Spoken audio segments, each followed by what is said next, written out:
Conocerte es gozo,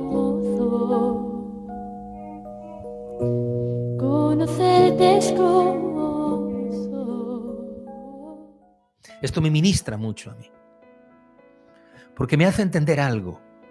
Es que David en su orgullo no se dio cuenta que Dios lo estaba usando.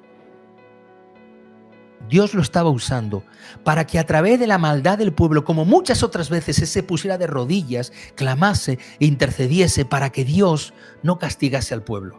Pero él hizo todo lo contrario. Permitió, en vez de ser usado por Dios, ser usado por Satanás para incitar a que a través de una medida que él pensaba o de un elemento que él tenía, se obedeciese a Dios y Dios trajese maldad sobre el pueblo.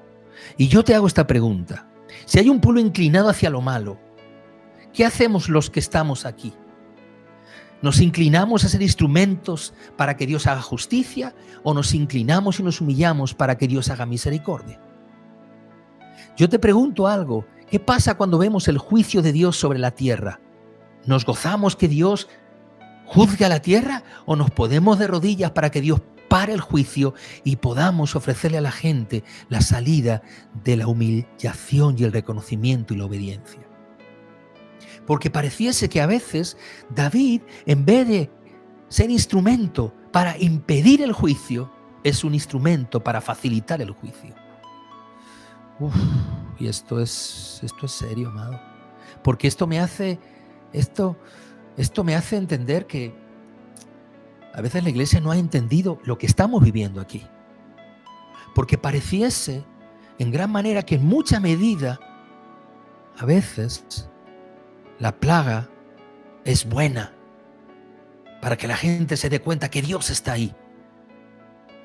Pero, amados, la plaga también fue por causa, no del pueblo, sino por causa de la necedad de David. O sea que nosotros mismos hemos tenido mucho que ver con las cosas que hoy están pasando, por cuanto Dios ha tenido que zarandear a la iglesia y hacerle entender y ver que tengo que producir, tengo que permitir, tengo que dar lugar a estas cosas que están pasando aquí, para que vosotros os deis cuenta que lleváis mucho tiempo, en vez de estar humillados y quebrantados, siendo instrumentos para que la desobediencia siga entre el pueblo, en vez de para que la humillación sea el producto de lo que el pueblo tiene que hacer con Dios. O sea que si yo soy un hombre de Dios, una persona que quiero ser un hombre de Dios, no me puedo alegrar de la plaga.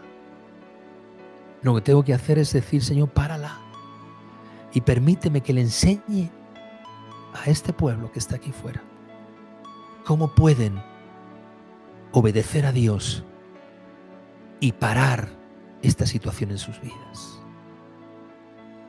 Parecer que la iglesia se ha alegrado de lo que ha pasado. No hay alegría por lo que ha pasado, hay mucha tristeza por lo que ha pasado, pero también hay mucha culpabilidad de lo que la iglesia ha sido por mucho tiempo. Porque la iglesia y todo el conjunto de ella ha hecho censo y no ha pagado el precio por todo lo que Dios pagó. Y pareciera que todo lo que Dios ha sido capaz de hacer por tantas vidas, hay gente que las ha echado a perder porque no hemos sido lo suficientemente humildes, sabios, para pagar el precio por lo que Dios rescató. Y hay un precio que pagar por lo que Dios rescató. Y David no se dio cuenta que estaba siendo instrumento para traer la plaga, para traer la desobediencia, que estaba siendo instrumento para que al final, a través de lo que estaba haciendo, muriese el pueblo.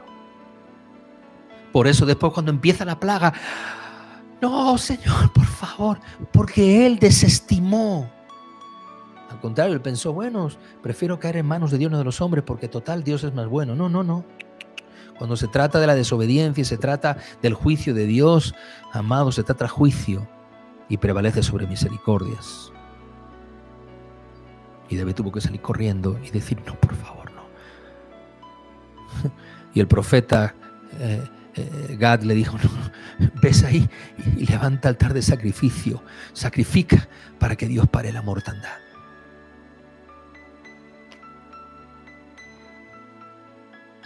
Un pueblo inclinado a hacer lo malo y un rey inclinado a ser instrumento del juicio y no instrumento de la misericordia.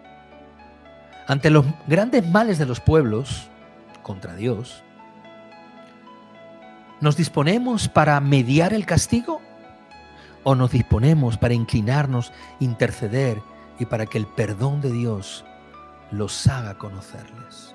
Haga que ese pueblo se incline a Dios.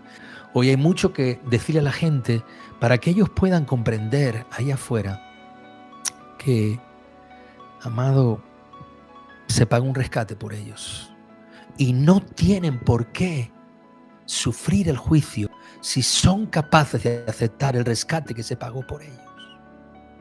Que nuestro mensaje no es que nos gocemos de que la gente sufra por no conocer a Dios, sino que al contrario, nuestro mayor mensaje es hacerle ver que alguien pagó un rescate para que no se sufra. Y qué distinto es que todas las naciones del mundo, mi nación mismo, se hubiera puesto en humillación, en cilicio, en ayuno y oración y hubiera dicho, perdónanos Dios mío por lo que está pasando.